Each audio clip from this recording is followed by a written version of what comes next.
Você acha que o Cat Hunter virou um proxy por escolha? E se eu te disser que ele foi marcado muito antes de entender o que estava acontecendo e que talvez tudo já estivesse planejado desde aquela noite na cabana? Oi, eu sou a Micaele e o que você vai ouvir agora não é mais uma creepypasta sombria. É sobre como alguém comum foi sendo puxado pouco a pouco, até não sobrar mais saída. Rodrigo nasceu no Chile. Quando ele ainda era pequeno, o seu pai, Gabriel, decidiu levar a família para os Estados Unidos. O motivo? Trabalho. Gabriel era detetive e completamente obcecado por resolver casos, principalmente os mais estranhos. No começo, Rodrigo até admirava isso, mas com o tempo virou distância. O pai quase não estava presente. A mãe tentava equilibrar tudo, mas não conseguia preencher aquele vazio. Então Rodrigo criou o próprio refúgio, um boneco feito pela mãe, com características de gato. Aquilo não era só um brinquedo, era a companhia dele. Anos depois, já um pouco mais velho, Rodrigo ouviu o pai comentando sobre um caso importante. Era a chance perfeita de se aproximar dele. Ele fez algo impossível, se escondeu no carro e foi junto. O destino era uma cabana isolada no meio de uma área afetada. Só que quando chegaram, Gabriel saiu do carro e Rodrigo ficou sozinho lá dentro.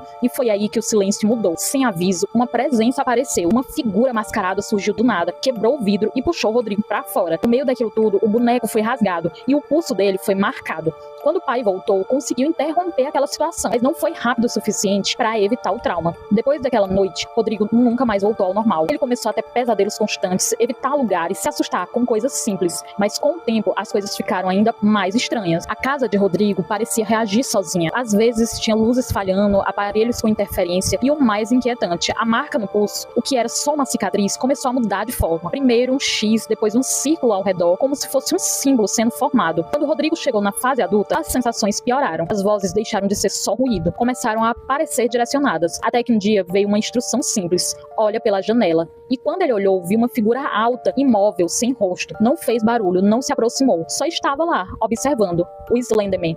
E naquele momento, não foi só medo, foi como se algo dentro dele tivesse sido ativado. Depois desse encontro, Rodrigo começou a mudar de verdade. Não de uma vez, foi aos poucos. As decisões já não pareciam totalmente dele. Os pensamentos vinham prontos, como ordens difíceis de ignorar. Ele ainda tentava manter a rotina, mas já não era mais a mesma pessoa. Até que chegou um ponto em que não dava mais para separar o que era escolha dele e o que não era. E foi ali que Rodrigo praticamente desapareceu. No lugar dele surgiu o Cat Hunter, muito mais quieto, muito mais atento. Ele não age por impulso, ele observa primeiro. Entende hábitos, rotinas, momentos de distração, sempre acompanhado por um gato preto chamado Loki. Para qualquer pessoa é só um animal, mas para ele é como se fosse o único vínculo que ainda restou com algo humano dele, ou pelo menos com o que sobrou. E o mais perturbador, alguns dizem que aquela marca no pulso não apareceu depois da cabana, ela só ficou invisível, como se aquilo já estivesse lá, esperando o momento certo. Então, se essa creepypasta deixou aquela sensação estranha, já favorita esse vídeo, porque algumas creepypastas não terminam quando você para de ouvir,